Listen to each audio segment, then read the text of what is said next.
My name is Queen Zawaya Counts, and I will be doing an audiobook of Rearview Mirror by Queen Zawaya Counts. This book is dedicated to every soul bold enough to answer the call of their spiritual journey, rising through pain, awakening to truth, embracing healing, and finding the strength to trust the path unfolding before them. Your spiritual journey begins the moment you choose truth over fear and healing over hiding. Chapter 2, Hebrew Israelites. My journey into the Hebrew Israelite faith began when an old friend who had gone to Philly converted. She mailed me cassette tapes and I played them until the voices on them felt like they were living in my house, speaking straight into the hollow places inside me. I would sit and listen, rewinding certain parts, letting every word sink deeper than I wanted to admit. By then, I was already drifting away from church, carrying questions I did not know how to answer and disappointments I did not know how to name. Those tapes met me in that vulnerable place. What began as curiosity soon felt like awakening. It felt like someone had finally handed me a missing piece of myself, and I grabbed hold of it with both hands because I was desperate for something true. I cut all my hair off so I could grow it into locks, and that act felt bigger than hair. It felt like a severing, a shedding, a declaration that the woman I had been was no longer enough. I began reading the Old Testament with a kind of hunger that took over my whole life. I searched the pages looking for rules, for order, for certainty, something solid enough to quiet the storm inside of me. I traded the Holy Cross for the Star of David, and with each outward change, I tried to convince myself that something inside me was becoming stronger, purer, more chosen. Before long, I was consumed. The way I dressed changed, the way I spoke changed, the way I saw myself changed, and because the Bible suddenly felt alive in my hands, I believed I had finally found a purpose worthy of my whole life. What I did not understand then was how easy it is to mistake intensity for peace. The urgency I once felt about being sanctified or filled with the Holy Ghost began to fade. See, in its place became a new belief that if I lived according to this truth and taught it to my children, I would be safe with God. I bought a Tanakh and studied from sunrise to sunset as if enough reading could keep me from ever being wrong. I submitted myself to every word on the page, and at that time to my second husband too, because fear had wrapped itself around my faith. I was terrified of making a mistake, terrified of displeasing God,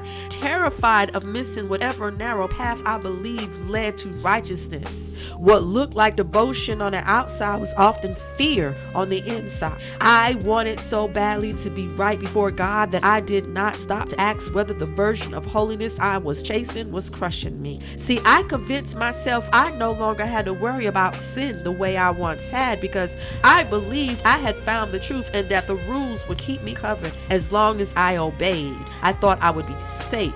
That belief became my armor. It made me feel untouchable for a while amongst righteous in my certainty. No one could tell me anything. I told myself I was finally free, finally living a life I was meant to live, but under that confidence was something more fragile that I wanted to face. I kept repeating that I was happy, maybe because some part of me could feel the cracks already beginning to spread. Sometimes the lies we cling to most tightly are the ones we need most desperately to survive. Within the Hebrew Israelite faith, I searched the scriptures for strength because I could feel myself slipping and did not know how to stop it. I read Ruth and Esther and thought about what women endure in silence, how they carry whole worlds of sorrow and still keep moving. I turned to Joshua and clung to the command to be strong and of good courage, repeating those words to myself like a lifeline. I kept telling myself this was the path I had chosen. This was the life I had committed to. This was what obedience looked like. But little by little, something inside me began to disappear. My joy did not leave all at once. It leaked out slowly, quietly, until I could no longer remember what it felt like to be light. The spark in my eyes dimmed. My spirit grew tired, and somewhere deep inside, a question I did not want to ask began to rise. If this was the truth, why did it feel like I was dying inside it? I prayed for peace, but peace never came. Instead, the violence grew worse, for my husband had begun physically abusing me, and fear settled over my life like a second skin. I learned how to make myself small. I learned how to lower my voice, how to swallow my thoughts, how to read the air in a room before I spoke. I believe silence was part of submission. I believe that as a woman in the Hebrew Israelite faith, my place was under my husband's authority, and that enduring was somehow tied to obedience. I was no longer sitting under a pastor in church, but I still believed I was under authority, this time under my husband, and I thought God required me to stay in line. That belief trapped me almost as much as the violence did. Day by day, fear became the atmosphere I breathed.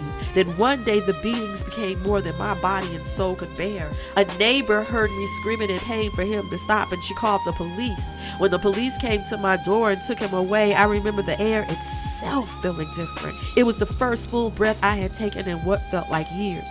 That breath felt foreign. It felt holy. It felt like the first crack of light after a very long night. After that, I left the Hebrew Israelite faith behind and went back to church, asking Jesus to forgive me. By then, I had begun having troubling dreams that felt too real to shake.